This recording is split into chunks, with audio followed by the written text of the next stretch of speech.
583 people.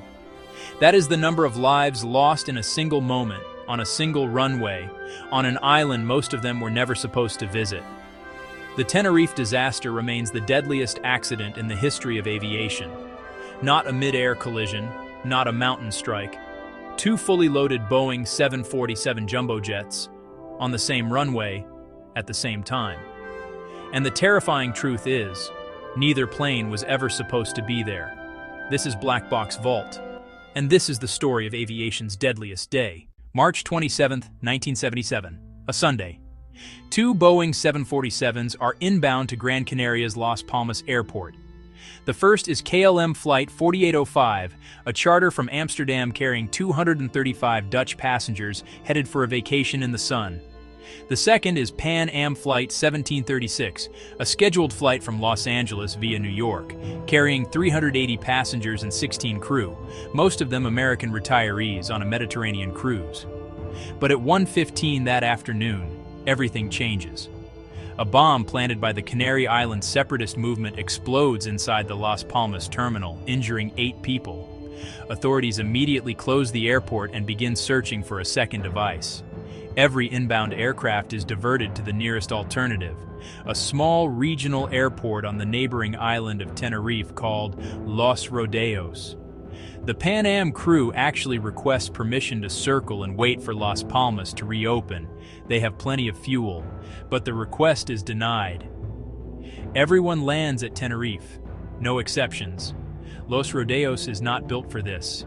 It is a tiny regional airport with one runway, one parallel taxiway, and a handful of gates. Now it is being asked to accommodate 5 large airliners and their combined passengers and crew.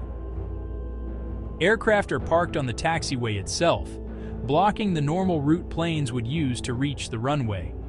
This means any aircraft that wants to take off will have to taxi down the active runway itself and make a 180-degree turn at the end.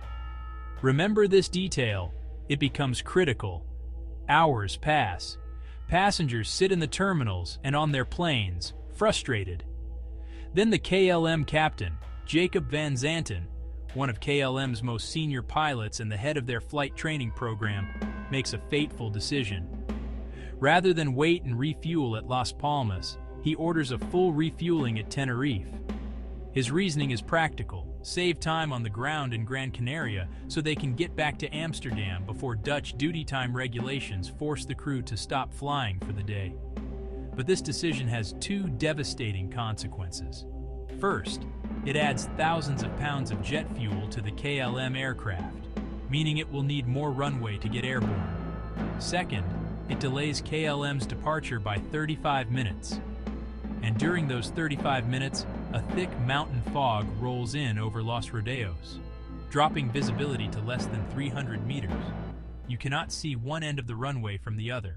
At around 5 p.m., Las Palmas finally reopens. The tower instructs KLM to taxi down the full length of the runway, make a 180-degree turn at the end, and hold for takeoff clearance. The Pan Am 747 is told to follow the KLM plane down the same runway, but to exit at the 3rd taxiway intersection, called Charlie 3, turning left onto the parallel taxiway and clearing the runway before KLM begins its takeoff roll. Both planes are now taxiing down the same runway, in the same direction, one behind the other, in fog so thick that neither crew can see the other aircraft.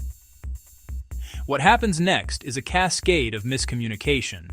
KLM reaches the end of the runway and turns around into takeoff position. The co-pilot radios the tower and receives what is called a route clearance, instructions for the departure path after takeoff. This is not a takeoff clearance. It is not permission to go. But Captain Van Zanten pushes the throttles forward. The co-pilot, realizing what is happening, radios the tower with a critical phrase that will be debated for decades. He says something along the lines of, "We are at takeoff." The tower responds with, "Okay," and then adds, "Stand by for takeoff. I will call you." But at that exact moment, the Pan Am crew also transmits, reporting they are still on the runway. The 2 simultaneous radio calls create a squeal of interference. The tower's instruction to stand by is blocked. KLM never hears it. The KLM 747, weighing over 300 tons with a full fuel load, accelerates down the runway at 160 miles per hour. Meanwhile, the Pan Am crew has been searching through the fog for the third taxiway exit. But the exits are not clearly marked, and the crew misidentifies which exit is which. They have not yet turned off the runway. Pan Am's Captain Grubbs sees the landing lights of the KLM jet emerging from the fog, charging straight at them. He immediately slams the throttles forward and swerves the Pan Am 747 to the left, trying to get off the runway. At the same moment, Van Zanten sees the Pan Am plane and pulls back on the controls, trying to lift the KLM jet over the top of it. It is not enough. At 5:06 p.m. local time, the KLM 747 slams into the Pan Am aircraft at approximately 160 miles per hour. The KLM plane's landing gear and engines tear through the upper deck of the Pan Am 747, ripping the aircraft apart. The KLM jet, briefly airborne, crashes back onto the runway roughly 150 meters further, slides, and explodes. All 248 people on board the KLM aircraft are killed instantly. The Pan Am 747 is severed into sections and engulfed in a fireball, fueled by thousands of gallons of jet fuel. Of the 396 people on board, 335 are killed.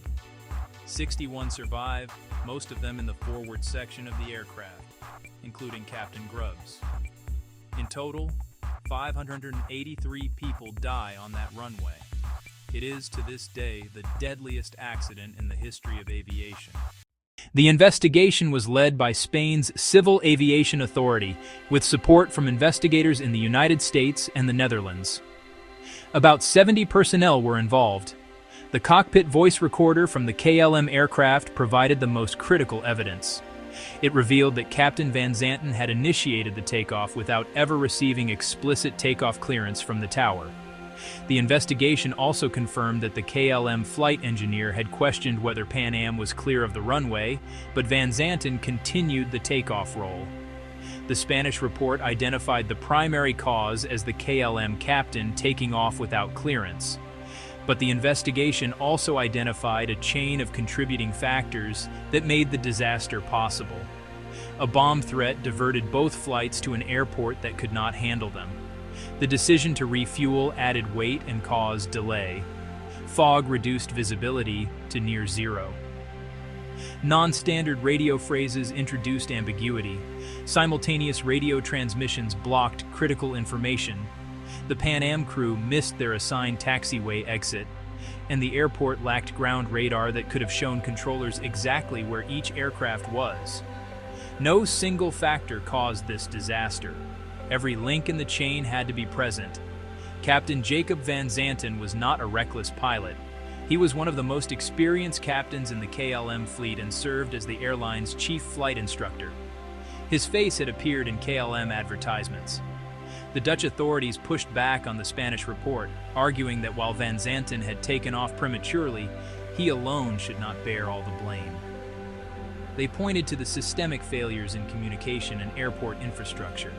This debate, individual error versus systemic failure, would go on to reshape how the aviation industry thinks about safety. The Tenerife disaster did not happen in vain. It triggered some of the most important safety reforms in aviation history.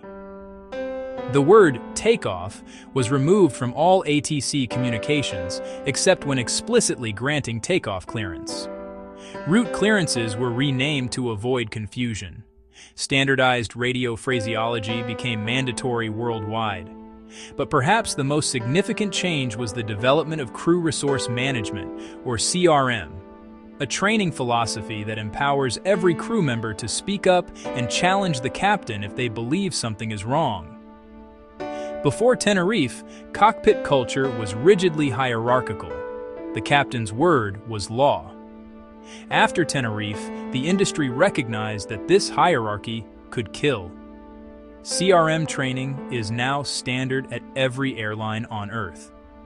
Tenerife also led to the installation of ground radar at airports worldwide and the construction of Tenerife South Airport, which now handles the majority of international flights to the island.